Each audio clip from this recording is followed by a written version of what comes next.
I don't know why Pavarotti keeps mentioning me. I don't watch him, and from what I've seen, he makes stuff up. He's a liar and probably works for the feds. This video is for people who follow Jay Embry's Idaho videos. If you don't, this isn't relevant for you. Here on Translucent, we are 90% convinced there's more to it than meets the eye. We're saying Embry might be working undercover to shape public opinion. But in this video, I'm going to annihilate that motive BS that I seen from Megyn Kelly. You know what he did not overcome? The severe night terrors and torture, self-torture that's been going through his brain since the time he was 16, where he said he feels like a piece of dead meat, where he said, when I hug my father, I feel nothing. This is a sociopath who is more than capable of these crimes. The remainder of the 25-minute video goes on and on about Maddie's parents being bouncers. And for some reason, he is questioning how they could possibly have that job with their criminal histories. I don't know what world he grew up in, but most bouncers I've known are from troubled backgrounds.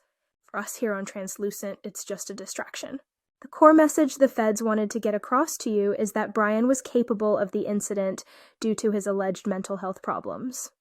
And I've learned that the defense is looking for evidence to back up the fact that Kohberger knows Emma Bailey, and he was buying his drugs from Emma Bailey, which means Kohberger, who she signed his obituary, would have also been doing the same thing.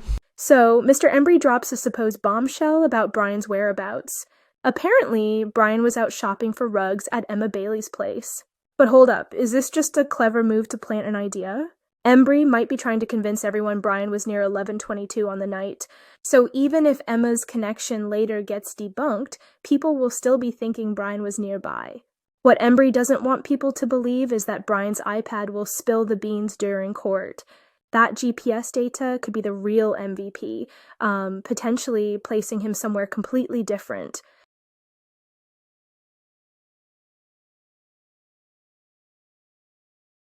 Now, some folks are saying we should stick to our own content, and you know what? Fair point. Here's the thing. We don't want this to turn into another Delphi situation. Remember all that misinformation that led to an innocent person getting convicted? Yeah, we're not about that life. So here's the tea. Embry's got millions of views, but we've found evidence suggesting those numbers might not be all organic. We're talking potential sponsored content, and maybe even an FBI connection. Wild, right? Stay tuned, because we've got more bombshells coming your way. Truth is out there, and we're going to find it. See you soon. Did you know that living in Oregon for just a hot minute could connect you to an Idaho case? Picture this: Oregon, home to 4 million people, and somehow, according to Jay Embry, if you've ever called it home, even briefly, you're part of the Idaho 4 puzzle.